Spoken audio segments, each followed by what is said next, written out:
ನಂದು next cinema ಮೇಘ ಅಂತ sir ಮತ್ತೆ ಎಲ್ಲ ಹೇಳಿದ ಹಾಗೆ ಇದರಲ್ಲಿ ಹೀರೋ ಹೀರೋಯಿನ್ ಇಬ್ಬರಿಗೂ ಮೇಘ ಅಂತ ಹೆಸರು.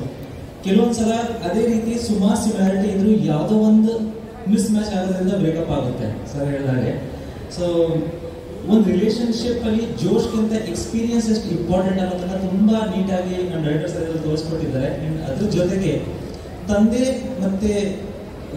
ತಾಯಿ ಮತ್ತೆ ಮಕ್ಕಳು ಅವ್ರ ಮಧ್ಯೆ ಒಂದು ಫ್ರೆಂಡ್ಶಿಪ್ ಬಿಲ್ಡ್ ಆದರೆ ಜೀವನದಲ್ಲಿ ಆಗೋ ಎಷ್ಟೋ ಅನಾಹುತಕ್ಕೆ ನಾವು ಈಗಲೇ ತಡಿಬೋದು ಅಂತ ತುಂಬಾ ಚೆನ್ನಾಗಿ ತೋರಿಸ್ಕೊಟ್ಟಿದ್ದಾರೆ. ಅಂಡ್ ಪ್ರೀತಿ ಅನ್ನೋದು ಒಂದು ಇಬ್ಬರು ಕ್ಯಾರೆಕ್ಟರ್ ಮಧ್ಯ ಇರೋ ಒಂದು ಅಂಡರ್ಸ್ಟ್ಯಾಂಡಿಂಗ್ ಅದನ್ನ ತುಂಬಾ ಚೆನ್ನಾಗಿ ಸಿನಿಮಾದಲ್ಲಿ ತೋರಿಸ್ಕೊಟ್ಟಿದ್ದಾರೆ. ಅಂಡ್ ಈ ಸಿನಿಮಾ ಮೂಲಕ ನಟರಾಜ ಸರ್ ಜೊತೆ ನನಗೆ ಪರ್ಫಾರ್ಮ್ ಮಾಡೋಕ್ಕೆ ಸಿಕ್ತು. ಅವ್ರದ್ದೊಂದು ಎಕ್ಸ್ಪೀರಿಯನ್ಸ್ ಏನಿದೆ, ಅವ್ರದ್ದೊಂದು ನ್ಯಾಚುರಲ್ ಪರ್ಫಾರ್ಮೆನ್ಸ್ ಏನಿದೆ ಅದರಿಂದ ನನಗೆ ತುಂಬಾ ಕಲಿಯೋದಕ್ಕೆ ಸಿಕ್ಕಿದೆ.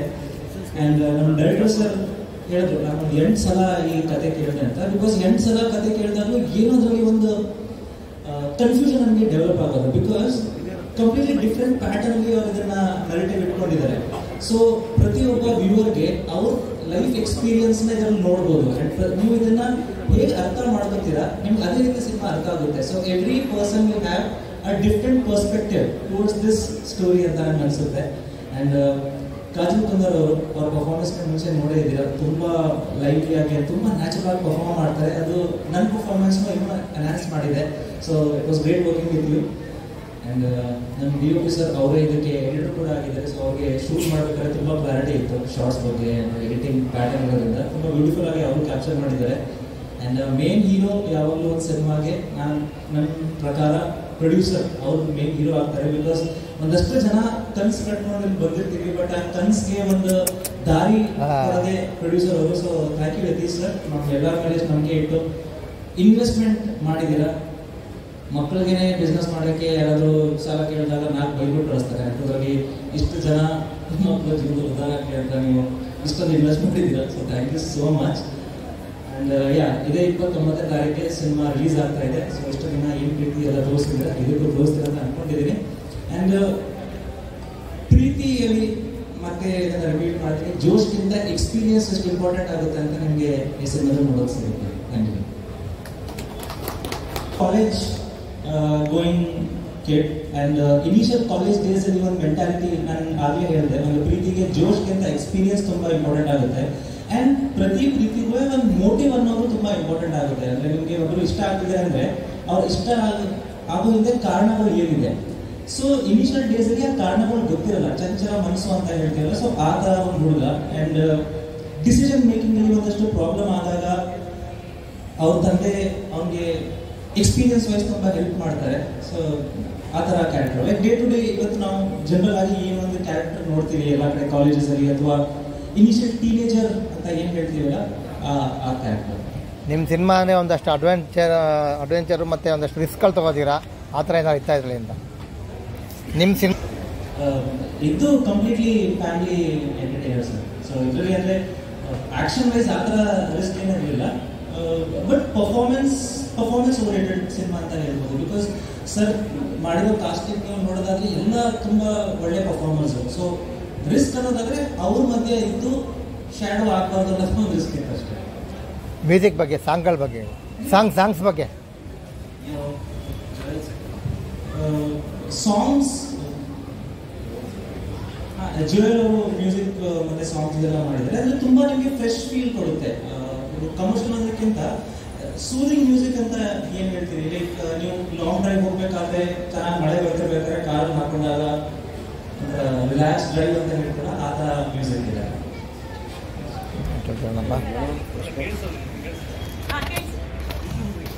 ಲಿಸ್ಟ್ ಬಿಟ್ರೆ ಮಂಜು ಮನೋಜ್ ಅವರು ಖಂಡಿತ ವರ್ಷ ತುಂಬ ಮಾಡಿದ್ದೀನಿ ನಾನು. ಇನ್ನೊಂದು ಕಳಿಸಿದೆ ನೋಡಿ ನಾನು. ಇನ್ನೂ ಎರಡು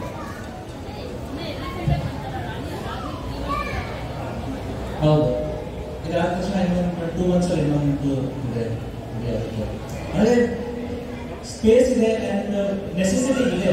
ನಮಗೆ ಟರ್ನ್ ಓವರ್ ಜಾಸ್ತಿ ಆದಾಗ ನಮಗೆ ಇನ್ವೆಸ್ಟ್ಮೆಂಟ್ ಇನ್ನೂ ಜಾಸ್ತಿ ಆಗುತ್ತೆ. ಆ್ಯಂಡ್ ಕೆಲಸ ಜಾಸ್ತಿ ಆದಷ್ಟು ಬರೀ ಒಬ್ಬರು ಕೆಲಸ ಅಂತಲ್ಲ, ಒಂದು ಪ್ರಾಜೆಕ್ಟ್ ಸ್ಟಾರ್ಟ್ ಆದರೂ ಸುಮಾರು ಜನಕ್ಕೆ ಅದು ಕೆಲಸ ಓಪನ್ ಆಗುತ್ತೆ. ಆ್ಯಂಡ್ ಆಬ್ವಿಯಸ್ಲಿ ಒಳ್ಳೆ ಪ್ರಾಡಕ್ಟ್ ಕೊಡಬೇಕು, ಬಟ್ ಅದ್ರ ಜೊತೆಗೆ we have to speed up. ಅಂದರೆ ಒಳ್ಳೆ ಪ್ರಾಡಕ್ಟ್ ಕೊಡಬೇಕು ಅಂತ ನಾವು ತೀರನು ಲೇಟ್ ಮಾಡೋಕ್ಕಾಗಲ್ಲ. We have to speed up in our process ಅಂತ ಅನಿಸುತ್ತೆ.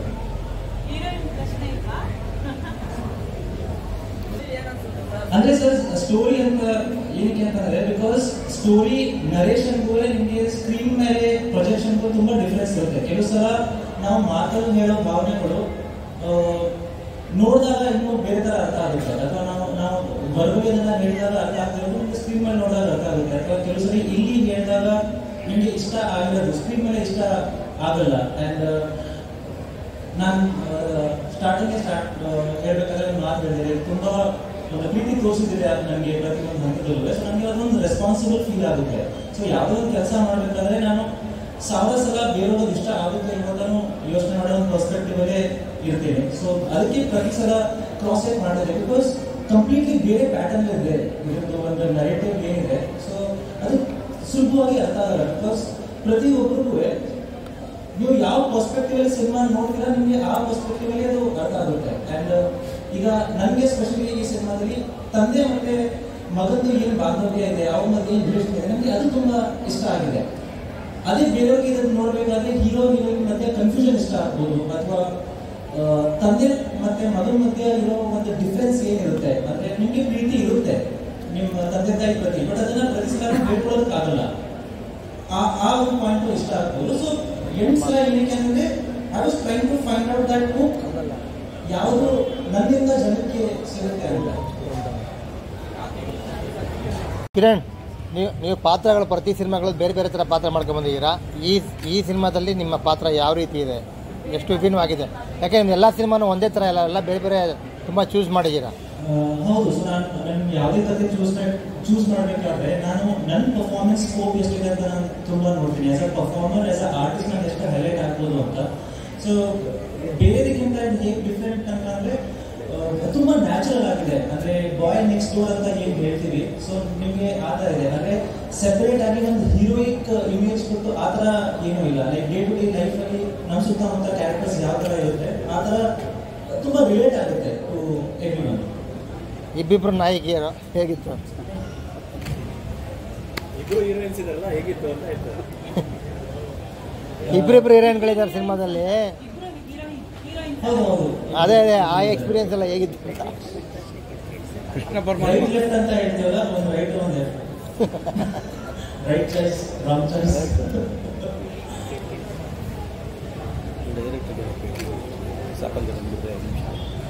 ಡೈರೆಕ್ಟರ್ಗೆ ಮೊದಲನೇ ಸಿನಿಮಾ ಹೇಗಿತ್ತು?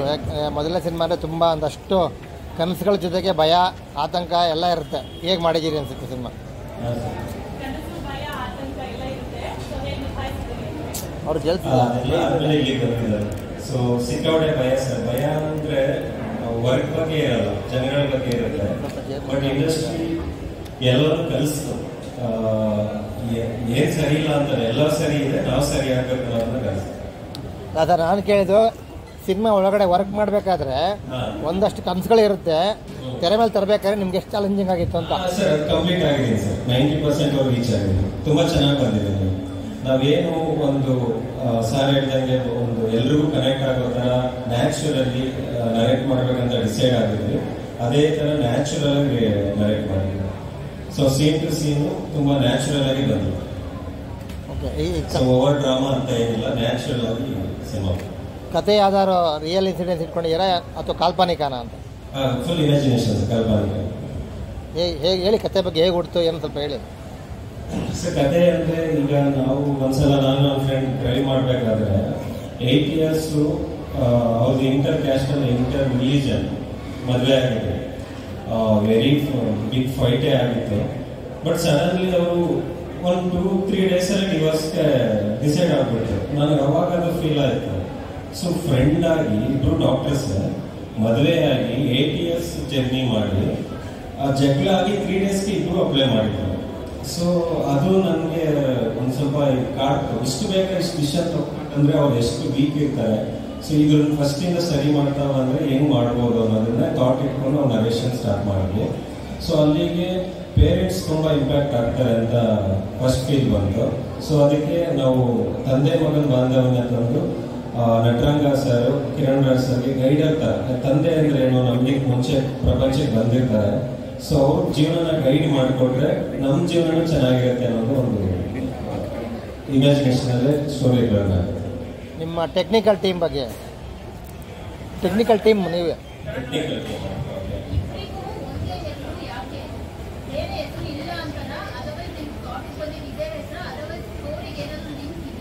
ಲಿಂಕ್ ಇದೆ ಮೇಡಮ್. ಅದು 29ಕ್ಕೆ ರಿವೀಲ್ ಆದರೆ ಚಂದ. ಇಬ್ಬರಿಗೂ ಒಂದೇ ಹೆಸರಿರೋದು, ಅದೇ ಮೇನ್ ಥೀಮ್.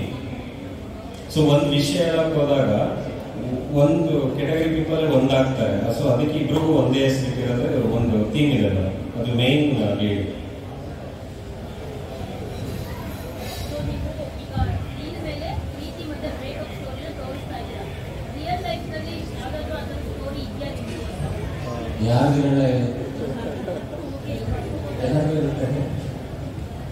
ಕಿರಣ್ ಇದೆಯಲ್ಲ, ಕಿರಣ್ ಜಾದವ್ ಇದೆಯಾ?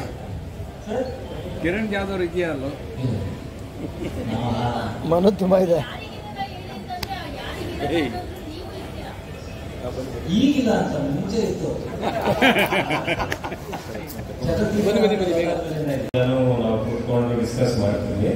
ಸೊ ಅವ್ರನ್ನೇ ನಾವು ಕ್ಯಾಮ್ರಾ ಮತ್ತೆ ಎಡಿಟಿಂಗ್ ಅವರೇ ಮಾಡಿದ್ದಾರೆ. ಜೋಯಲ್ ಸಕಾರಿ ಅಂತ, ಅವನು ಅಷ್ಟು ಇಂಜಿನಿಯರ್, ಅವನದು ಒಂದು 8 years ನಮ್ದು ಒಂದು ಬಾಂಡಿಂಗ್ ಇತ್ತು. ಅವನು ಸಾಂಗ್ಸ್ ಮಾಡಿದ್ದಾನೆ. ಸೊ ಫೈನಲಿ ಇಂಡಸ್ಟ್ರಿ ಬಂದ್ಮೇಲೆ ಪರಿಚಯ ಆಗಿದ್ದಾರೆ ಫ್ರಾಂಕ್ಲಿನ್ ರಾಕಿ. ಅವರು ಬ್ಯಾಕ್ಗ್ರೌಂಡ್ ಸ್ಕೋರ್ ಮಾಡಿದ್ದಾರೆ, ತುಂಬಾ ಚೆನ್ನಾಗಿ ಬಂದಿದೆ. ಮತ್ತೆ ಸಿಂಗರ್ಸ್ ವಾಸುಕಿ ವರ್ಗವ್ ಸರ್, ವಿಜಯ್ ಪ್ರಸಾದ್ ಸರ್, ಮತ್ತೆ ವಿಶ್ವನಾಥ್ ಹಾವೇರಿ ಅಂತ ಸರಿಗಮಪ ಮಾಡಿದವರು. ಇಷ್ಟು ಹಾಡಿದ್ದಾರೆ ಸರ್. 5 songs ಇದೆ, ತುಂಬಾ ಬ್ಯೂಟಿಫುಲ್ ಆಗುತ್ತೆ. ಇಲ್ಲೇ ಲೊಕೇಶನ್ಸ್ ಎಲ್ಲ ಶೂಟ್ ಮಾಡಿದ್ದೀನಿ. Location sir Chikkamagaluru, Mysuru, Bengaluru, Sakleshpur, Madikeri, Manipal. Team ಏನಿದೆ ಎಲ್ಲರೂ ತುಂಬ ಸಪೋರ್ಟ್ ಮಾಡಿ ಈ ಸಿನಿಮಾ ಕಂಪ್ಲೀಟ್ ಆಗಿ ಈ 21 ನಿಮ್ಮ ಮುಂದೆ ಬರ್ತಾ ಇದೆ, ಪ್ರೇಕ್ಷಕರ ಮುಂದೆ ಬರ್ತಾ ಇದೆ. ನಾವು ನಿಮ್ಮ ಮಾಧ್ಯಮದ ಮೂಲಕ ಎಲ್ಲ ಪ್ರೇಕ್ಷಕರಿಗೆ ವಿನಂತಿ ಮಾಡ್ಕೊಳ್ಳೋದು, ರಿಕ್ವೆಸ್ಟ್ ಮಾಡ್ಕೊಳ್ಳೋದು, ಎಲ್ಲರೂ ಬಂದು ಥಿಯೇಟ್ರಲ್ಲಿ ಸಿನಿಮಾ ನೋಡಿ ನಮ್ಮ ಹೊಸ ತಂಡಕ್ಕೆ ಆಶೀರ್ವಾದ ಮಾಡಿ, ಹಾಗೆ ಸಕ್ಸಸ್ ಸಿಗಲಿ ಅಂತ ಆಶೀರ್ವಾದ ಮಾಡಿ, ಪ್ರೋತ್ಸಾಹ ಮಾಡಿ ಅಂತ ಕೇಳ್ಕೊತೀನಿ. ಇನ್ನು ಚಿತ್ರದ ಬಗ್ಗೆ ಹೇಳೋದು ಅಂತ ಹೇಳಿದ್ರೆ, ಇದು ಈಗ ಪ್ರೆಸೆಂಟ್ ಝೋನಲ್ಲಿ ಏನು ನೋಡ್ತಾ ಇದ್ದೀರಾ, ಎಲ್ಲರೂ ನಮ್ಮ ಒರಿಜಿನಲ್ ನಟರಾಜ್ ಸರ್ ಹೇಳ್ತಾ ಇದ್ರು, ಬೇರೆ ಮಾಧ್ಯಮದಲ್ಲಿ, ಬೇರೆ ಲ್ಯಾಂಗ್ವೇಜ್ಗಳಲ್ಲಿ, ಭಾಷೆಗಳಲ್ಲಿ ಒಂದು ಸಂಸಾರಿಕ ಚಿತ್ರಗಳು, ಫ್ಯಾಮಿಲಿ ಓರಿಯೆಂಟೆಡ್, ಕಂಟೆಂಟ್ ಓರಿಯೆಂಟೆಡ್ ಸಿನಿಮಾಗಳು ಬರ್ತಾ ಇದೆ, ನಮ್ಮಲ್ಲಿ ಬರ್ತಾ ಇಲ್ಲ ಅಂತ. ಇದು ನಮ್ಮ ಸಿನಿಮಾ ಅದಕ್ಕೊಂದು ಉದಾಹರಣೆ ಆಗುತ್ತೆ. ಎಲ್ಲ ಫ್ಯಾಮಿಲಿ ವಿತ್ ಫ್ಯಾಮಿಲಿ ಕೂತ್ಕೊಂಡು ಸಿನಿಮಾ ಥಿಯೇಟ್ರಲ್ಲಿ ಸಿನಿಮಾ ನೋಡಿ ಇದರಿಂದ ಒಂದು ಸಂದೇಶವನ್ನು ಅವರು ತಗೊಂಡು ಹೋಗ್ಬೋದು. ಅದ್ರ ಜೊತೆಗೆ ನಿಮ್ಮ ಮೂಲಕ ನಾವು ಒಂದು ವಿನಂತಿ ಏನು ಮಾಡ್ಕೋತಾ ಇದ್ದೀವಿ ಅಂದರೆ, ಈ ಸಿನಿಮಾ ನೋಡಿದ್ಮೇಲೆ 1000 ಜನದಲ್ಲಿ ಅಥವಾ 100 ಜನದಲ್ಲಿ ಒಂದು 2-3 ಜನಕ್ಕೆ ಇದರಿಂದ ಉಪಯೋಗ ಆಗುತ್ತೆ. ಹೇಗೆ ಅಂತ ಹೇಳಿದ್ರೆ, ಇದು ಪ್ರೀತಿ, ಸ್ನೇಹ, ಸಂಬಂಧಗಳ ಬಗ್ಗೆ ಹೋಗ್ತಿರೋಂಥ ಒಂದು ಕಥೆ ಇದೆ ಅಂಧಾರ ಇದರಲ್ಲಿ. ಈ ಸಿನಿಮಾ ನೋಡಾದ್ಮೇಲೆ ಎಷ್ಟೋ ವರ್ಷಗಳಿಂದ ಮಾತಾಡ್ತಾ ಇರುವಂಥ ಸ್ನೇಹಿತರು ಕಾಲ್ ಮಾಡ್ಬೋದು, ಎಷ್ಟೋ ವರ್ಷಗಳಿಂದ ಪ್ರೀತಿ ಮಾಡಿ ದೂರ ಆಗಿರುವಂಥವ್ರು ಮತ್ತೆ ಫೋನ್ ಮಾಡ್ಬೋದು, ಎಷ್ಟೋ ಫ್ಯಾಮಿಲಿನಲ್ಲಿ ಅಪ್ಪ ಅಮ್ಮ ಮಗ ಮಗಳು ಮಾತು ಆಡದೇ ಇರೋಷ್ಟು ದೂರ ಡಿಸ್ಟೆನ್ಸ್ ಇಟ್ಕೊಂಡಿರ್ತಾರೆ. ಅವರು ಸಹ ಈ ಸಿನಿಮಾ ನೋಡಿದ ಮೇಲೆ ನನಗೆ ನಂಬಿಕೆ ಇದೆ, ಅವರು ಮಾತಾಡೋಕ್ಕೆ ಸ್ಟಾರ್ಟ್ ಮಾಡ್ತಾರೆ. ಸೊ ಆ ಥರ ಸನ್ನಿವೇಶಗಳು ಬಂದಾಗ ನಾವು ಮಾಧ್ಯಮವನ್ನು ಕೇಳ್ಕೊಳ್ತೇವೆ ಅಂದರೆ, ನಮ್ಮ ಚಿತ್ರಕ್ಕೆ ಒಂದು ಸಂದೇಶವನ್ನು ಕೊಡಿ, ಈ ಚಿತ್ರದಿಂದ ನಮಗೆ ಉಪಯೋಗ ಆಗಿದೆ ಮತ್ತು ಈ ಚಿತ್ರ ತುಂಬ ಚೆನ್ನಾಗಿದೆ ಅಂತ ಕೇಳ್ಕೊಳ್ತೀವಿ ಸರ್. Thank you. ನಮ್ಮ ಮೇಘ ಎಡಿಟಿಂಗ್ ಮಾಡಿದ್ವಿ, ಅದರಲ್ಲಿ ಕೂಡ ಮಾಡಿದ್ವಿ. ಮೇಘ ಚಿತ್ರ ಆ್ಯಕ್ಚುಲಿ ತುಂಬ ಕಡೆ ಶೂಟ್ ಮಾಡಿದ್ವಿ, ತುಂಬ ಲೊಕೇಶನ್ ಶೂಟ್ ಮಾಡಿದ್ವಿ, ತುಂಬ ಊರುಗಳಿಗೆ ಹೋಗಿದ್ವಿ, ತುಂಬ ಹುಡುಕಿದ್ವಿ ಲೊಕೇಶನ್. ಸೊ ಅದೇ ಥರ ಮೂರು ಬಂದಿದೆ. 29 ಎಲ್ಲ ಬಂದು ನೋಡಿ ಅಂತ ಕೊಟ್ಟಿದ್ದೀವಿ. ಸೊ ಟ್ರೆಂಡ್ ಏನಿದೆ ಅದನ್ನು ನೋಡಿದ್ರೆ ನಾವು ಒಂದು ಫ್ಯಾಮಿಲಿ ಎಂಟರ್ಟೈನ್ಮೆಂಟ್ ಸಿನಿಮಾ ಮಾಡಬೇಕಂತ ಡಿಸೈಡ್ ಆದ್ವಿ. ಅದಕ್ಕೆ ಸಪೋರ್ಟ್ ಮಾಡಿದ್ದು ನನ್ನ ಫ್ರೆಂಡ್ಸ್ ಯತೀಶ್ ಮತ್ತು ರಮೇಶ್ ಮತ್ತು ನಮ್ಮಣ್ಣ ಯತೀಶ್. ಸೊ ಈ ಸಿನಿಮಾನ ಫಸ್ಟ್ ಹೋಗಿ ಕಿರಣ್ ಸರ್ ನರೇಟ್ ಮಾಡಿದಾಗ, ಸೊ ಅವ್ರು 8 ಸಲ ಕತೆ ಕೇಳಿದ್ದಾರೆ. ಸೊ 8 ಸಲನೂ ಫಸ್ಟಿಂದ ಲಾಸ್ಟ್ವರೆಗೂ ಕತೆ ಕೇಳಿ ಫೈನಲಿ ಓಕೆ ಹೇಳಿದ್ರು. ಬಟ್ ಅದು ಓಕೆ ಹೇಳಿದ್ದು ವರ್ತಿದೆ. ನೀವು ಸ್ಕ್ರೀನ್ನಲ್ಲಿ ನೋಡ್ಬೋದು ಕಿರಣ್ ಸರ್ನ, ತುಂಬ ಕ್ಯೂಟಾಗಿ ಕಾಣ್ತಾರೆ. ಸೊ ಮೇಘ ಏನು ಅಂದರೆ, ಅದು ಮೇಘ ಅಂದರೆ clouds, feelings are like clouds, tag line ಥರನೇ ಫೀಲಿಂಗ್ಸ್ ಆರ್ ಲೈಕ್ ಕ್ಲೌಡ್ಸ್ ಅಂತಲೇ ನಾವು ಹೇಳಿದ್ವಿ. 1-2 ಮೋಡ ಅಂದರೆ ಆವಾಗಲೇ ಸ್ವಪ್ನ ಅವ್ರು ಹೇಳಿದ್ರು, ಹೀರೋ ಮತ್ತು ಹೀರೋಯಿನ್ ಇಬ್ಬರು ಹೆಸರು ಮೇಘ ಅಂತಾನೆ ಅಂತ. ಸೊ ಒಂದು ಮಳೆ ಆಗ್ಬೇಕಂದ್ರೆ 2 ಮೋಡಗಳು ಘರ್ಷಣೆ ಆಗಬೇಕು. ಬಟ್ ಆ ಮಳೆಯಿಂದ ತುಂಬ ಒಳ್ಳೆ ವಿಷಯಗಳಾಗುತ್ತೆ, ಒಂದು ಒಳ್ಳೆ ಚೇಂಜಸ್ ಆಗುತ್ತೆ. ಸೊ ಅದು ಈ ಮೇಘ ಸಿನಿಮಾದಲ್ಲಿ ನೀವು ನೋಡ್ಬೋದು. ಫ್ಯಾಮಿಲಿ ಬಾಂಡಿಂಗ್ಸು ಮತ್ತು ಒಂದು ಫ್ರೆಂಡ್ಶಿಪ್ ಹೇಗಿರಬೇಕು, ಸೊ ಲವ್ವಲ್ಲಿ ಏನು ಇಂಪಾರ್ಟೆಂಟು ಅದನ್ನು ನಟರಂಗ ಸರು ತಂದೆಯಾಗಿ ಫ್ರೆಂಡ್ ಆಗಿ ಮಗನಿಗೆ ಗೈಡ್ ಮಾಡ್ತಾ ಹೋಗ್ತಾರೆ. ಸೊ ಇದು ಎಲ್ರಿಗೂ ತುಂಬ ಇಷ್ಟ ಆಗುತ್ತೆ. ಸೊ ನಮಗೆ ಪ್ರೇಕ್ಷಕರು ಪ್ರೀತಿ ಸಿಗ್ಬೇಕಂದ್ರೆ ನೀವೇ ಮಾಧ್ಯಮ ಮಿತ್ರರೇ ಸಹಾಯ ಮಾಡಬೇಕು. ಸೊ ಇದು ನಮ್ಮ ಫಸ್ಟ್ ಪ್ರಯತ್ನಕ್ಕೆ ನೀವು ತುಂಬ ಮನಸ್ಪೂರ್ವಕವಾಗಿ ಸಹಾಯ ಮಾಡ್ತೀರಾ ಅಂತ ನಾನು ನಂಬಿದ್ದೀನಿ. So thank you. ಇದೇ ತಿಂಗಳು 29th ನಮ್ಮ ಸಿನಿಮಾ ರಿಲೀಸ್ ಆಗ್ತಿದೆ. ದಯವಿಟ್ಟು ಎಲ್ಲರೂ ಥಿಯೇಟ್ರಿಗೆ ಬಂದು ಸಿನಿಮಾ ನೋಡಿ. Thank you. ಎಲ್ರಿಗೂ ತುಂಬ ಬ್ಯುಸಿ ಶೆಡ್ಯೂಲಿಂದ ಟೈಮ್ ತೆಗೆದ್ಬಿಟ್ಟು ಇಲ್ಲಿ ಬಂದಿದ್ದೀರಾ. So thank you so much. Megha ಬಗ್ಗೆ ಹೇಳೋದಾದರೆ ಒಂದು ಬ್ಯೂಟಿಫುಲ್ ಜರ್ನಿ, ಇಮೋಷನ್ ಮೇಲೆ ಡಿಪೆಂಡ್ ಆಗೋ ಜರ್ನಿ, ಒಂದು ಫೀಲ್ ಗುಡ್ ಮೂವಿ ಇದು. ಸೊ ಇದನ್ನು ತುಂಬ ಒಳ್ಳೆ ರೀತಿಯಲ್ಲಿ ತೋರಿಸಿದ್ದಾರೆ ನಮ್ಮ ಡೈರೆಕ್ಟರ್ ಚರಣ್ ಸರ್. ಅದಕ್ಕೆ ತುಂಬ ಒಳ್ಳೆ ಸಪೋರ್ಟ್ ಕೊಟ್ಟಿದ್ದಾರೆ ನಮ್ಮ ಪ್ರೊಡ್ಯೂಸರ್ ಯತೀಶ್ ಸರ್. ಹಾಗೆ ವೆರಿ ಬ್ಯೂಟಿಫುಲಿ ಅದನ್ನ ಸಿನಿಮಾಟೋಗ್ರಫಿಯಲ್ಲಿ ಕ್ಯಾಪ್ಚರ್ ಮಾಡಿದ್ದಾರೆ Gautam sir and everyone from the team. Kiran ಅವರೇ, it was really great working with you. And ನನ್ನ ಕ್ಯಾರೆಕ್ಟರ್ ಎಸ್ ಮೇಘ ಅಂತ, ಕಾಲೇಜ್ ಹುಡುಗಿ. ಸೊ ನಾವು ಕಾಲೇಜಲ್ಲಿ ಇರುವಾಗ ನಮ್ಮ ಮೈಂಡಲ್ಲಿ ಇರೋ confusion, because infatuation, love, friendship, ಇದರ ಮಧ್ಯದಲ್ಲಿ ಏನು ಡಿಫ್ರೆನ್ಸ್ ಇದೆ ಅಷ್ಟು ಗೊತ್ತಾಗಲ್ಲ, ಬಿಕಾಸ್ ಮೈನ್ಯೂಟ್ ಡಿಫ್ರೆನ್ಸಸ್ ಇರುತ್ತೆ. ಸೊ ಈ ಕನ್ಫ್ಯೂಷನಲ್ಲಿ ಅವರು ಹೇಗೆ ಅವ್ರ ಜೀವನ ನಡೆಸ್ಕೊಂಡು ಹೋಗ್ತಾರೆ. ಆ್ಯಂಡ್ ಒಂದು ಡಿಸಿಷನ್ ತಗೊಂಡ್ಮೇಲೆ ಮೇ ಬಿ ಇದು ಕರೆಕ್ಟ್ ಡಿಸಿಷನ್ ಅಂತ ಅನಿಸುತ್ತೆ. ಬಟ್ ಅದಾದಮೇಲೆ ಒಂದು ಡಿಫ್ರೆಂಟ್ ಸಿಚುವೇಶನ್ ಬರುವಾಗ may be that was not right decision ಅಂತ ಅನಿಸುತ್ತೆ. ಸೊ ಆ ಕನ್ಫ್ಯೂಷನಲ್ಲಿ ಇರೋ ಈ ಹುಡುಗಿ ಆವಾಗ ಇವ್ರ ಕ್ಯಾರೆಕ್ಟರ್ ಈ ಲೈಫಲ್ಲಿ ಅವ್ರು ಹೇಗೆ ಐ ಮೀನ್ ಇಂಟರ್ಜೆಕ್ಟ್ ಹೇಗೆ ಅವರು ಮ್ಯಾನೇಜ್ ಮಾಡ್ತಾರೆ ಇವರು, ಬಿಕಾಸ್ ಅವ್ರ ಫೀಲಿಂಗ್ಸ್ ಬೇರೆ ಇರುತ್ತೆ, ಇವ್ರ ಫೀಲಿಂಗ್ಸ್ ಬೇರೆ ಇರುತ್ತೆ. ಸೊ ಇದೆಲ್ಲ ತುಂಬ ಬ್ಯೂಟಿಫುಲ್ ಆಗಿ ತೋರಿಸಿದ್ದಾರೆ. ಇವತ್ತು ಟ್ರೇಲರ್ ಲಾಂಚ್ ಆಗ್ತಿದೆ. ಐ ಹೋಪ್ ನಿಮ್ಗೆ ಎಲ್ರಿಗೂ ಇಷ್ಟ ಆಗುತ್ತೆ. ಹಾಗೆ 29th ಮೂವಿ ರಿಲೀಸ್ ಆಗ್ತಿದೆ, ಅದು ಕೂಡ ಐ ಹೋಪ್ ನಿಮ್ಗೆ ಎಲ್ರಿಗೂ ಇಷ್ಟ ಆಗುತ್ತೆ ಅಂತ. ಸೊ ನಿಮ್ಗೆ ಇಷ್ಟ ಆದರೆ ದಯವಿಟ್ಟು ಅದನ್ನ ಬೇರೆಯವ್ರಿಗೆ ತಿಳಿಸಿ ಆ್ಯಂಡ್ ಎಲ್ಲರೂ ಥಿಯೇಟರ್ಗೆ ಬಂದು ಸಿನಿಮಾ ನೋಡಿ ಅಂತ ಕೇಳ್ಕೊತೀನಿ. Thank you so much.